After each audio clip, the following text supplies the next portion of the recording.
Bravo, bravo, bravo. Pourquoi bravo? Au Niger, les Américains ont commencé à partir. Le retrait a officiellement commencé. Jugés indésirables par le régime nigérien, les soldats américains stationnés à Niamey font leurs bagages et quittent la base 101. Ils ont commencé à dire au revoir. Donc il y a déjà des groupes de personnes, des groupes d'Américains qui ont pris l'avion pour quitter le pays. Félicitations au Niger, parce que c'est noble. Pas qu'on n'aime pas les Américains, mais c'est noble de demander poliment de rester seul chez soi. Si pas de rester seul, de faire ce qu'on a envie de faire. Félicitations aux Nigériens.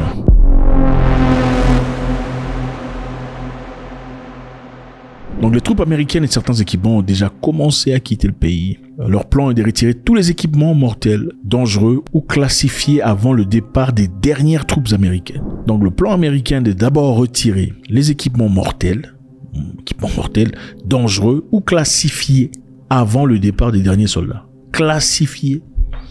Les équipements classifiés. Les États-Unis ont besoin de 6 mois au moins pour quitter le Niger. Ce n'est pas une histoire de prenez vos histoires, partez. Pourquoi 6 mois? Parce que voilà, les équipements ne sont pas faciles. Ce ne sont pas des baby equipment.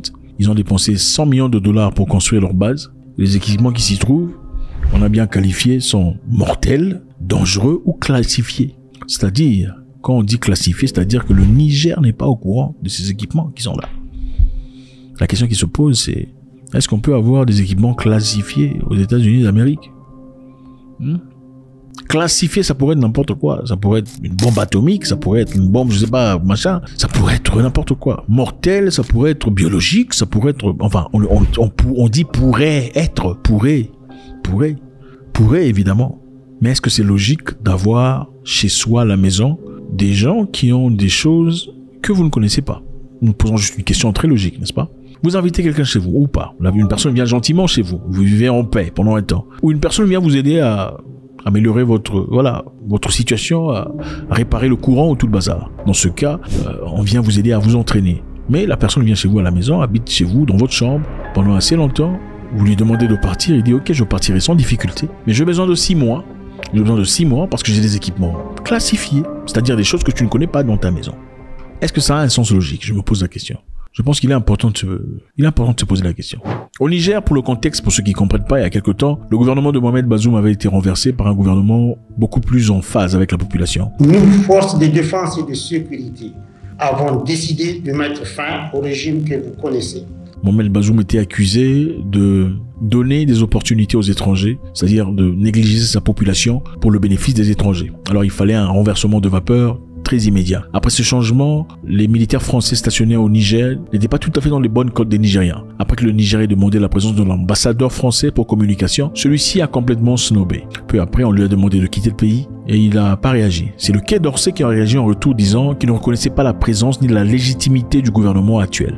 Et donc notre politique est simple. On ne reconnaît pas les putschistes. On soutient un président qui n'a pas démissionné, aux côtés duquel nous restons engagés. Suite à ce fait, le Niger a absolument demandé à l'armée française de quitter le territoire, ainsi que tous les diplomates. En tout cas, une grande partie. Monsieur Macron, qui est là, comme vous l'avez entendu parler, n'était pas très content de ce fait. Il dit qu'il soutenait le président Bazoum qui était légitimement élu. Dans ce cas, automatiquement, il ne soutient pas ce gouvernement que lui trouve illégitime. Mais bon, il faut se dire que c'est chez autrui. Ce n'est pas à vous de décider qu'est-ce qui est légitime chez autrui ou pas. C'est à la population seule de le dire. Après le départ de militaires français qui étaient initiés par la population civile descendue dans le rue dans l'objectif de leur demander de sortir,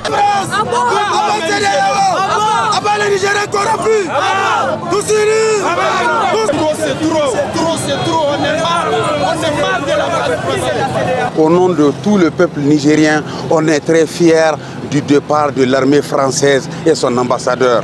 Les Américains y vivaient paisiblement sans difficulté. Parce qu'apparemment, pour eux, ils n'étaient pas tout à fait concernés dans cette histoire. Ça ne serait que quelques temps plus tard, après le retour du ministre nigérien de son voyage diplomatique en Iran, que les Américains accuseront les Nigériens de préparer et envoyer de l'uranium à l'Iran, dans l'objectif de créer une bombe atomique. Nous savons tous que l'Iran n'est pas tout à fait aimé par la grande majorité des pays occidentaux. L'objectif, d'après beaucoup d'experts, était de prêcher le faux pour connaître le vrai, c'est-à-dire d'accuser le Niger de vouloir vendre l'uranium à l'Iran dans l'objectif de recevoir des autorités nigériennes un serment apologétique, où ils s'expliqueraient, comme ils le font d'habitude, disant « Nous ne sommes pas partis en Iran pour vendre l'uranium, nous sommes plutôt partis en Iran seulement pour coopérer ». Malheureusement pour eux, ce n'est pas ce qui s'est passé. Les autorités au Niger ont demandé aux Américains de plier bagages et de quitter.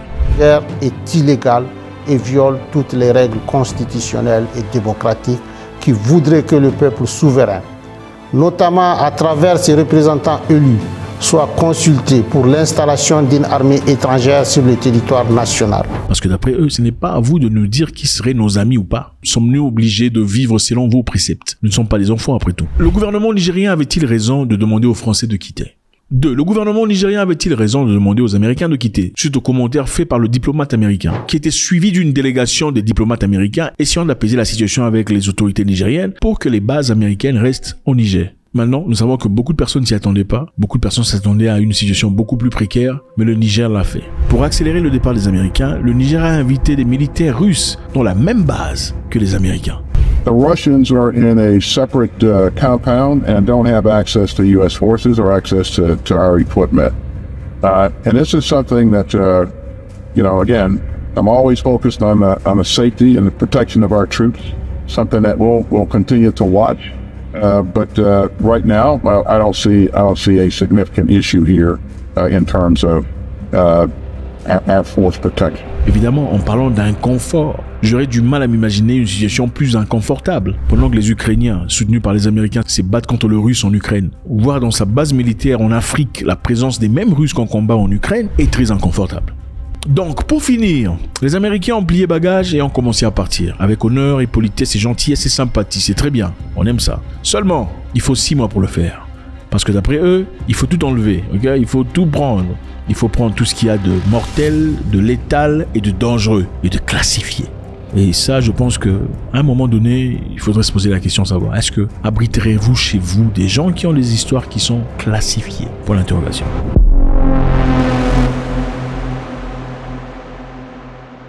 Ils disent le plan est de retirer tous les équipements mortels, dangereux ou classifiés avant le départ des dernières troupes américaines. Mais les articles jugés trop chers pour être transportés par avion pourraient être laissés à l'usage de l'armée nigérienne, ont indiqué les responsables. Donc on va vous donner des armes. Bon, est-ce que ce seront les meilleures armes? Je ne sais pas. Ou ce seront équivalent des chaussures qu'on a portées depuis 7 ans pour vous, voilà. Faut prendre ça. Vous voyez les chaussures qu'on donne aux domestiques. Enfin, je dis pas que les Nigériens sont des domestiques, mais quelles sont les choses qu'on va donner? S'il y a des choses classifiées, si déjà sur le plan immigration, contrôle, on ne sait pas exactement ce que nos amis ont chez nous. Bon. Est-ce que on doit accepter ça? Est-ce que le Niger doit accepter ça? Au nom de l'honneur? Ou bien il faut simplement accepter parce qu'on n'en a pas? Je ne sais pas. C'est quoi le message à travers ça? Parce qu'il y a un message. Il y a toujours un message derrière chaque action. On va laisser ce qu'on ne peut pas porter. Mais on ne sait pas de quoi il s'agit. On ne sait pas ce que vous allez porter. Qu'est-ce que ce message d'après vous veut dire? Numéro 1. Est-il acceptable d'avoir une personne chez soi qui ait des éléments que vous ne connaissez pas? Numéro 2. Est-il autorisé et acceptable d'avoir une personne qui quitte votre maison après votre demande, de vous laisser les histoires qui jugent lourds ou peut-être, je sais pas moi, pas tout à fait importants, au nom de l'honneur? Ou l'honneur est un peu trop estimé? God bless.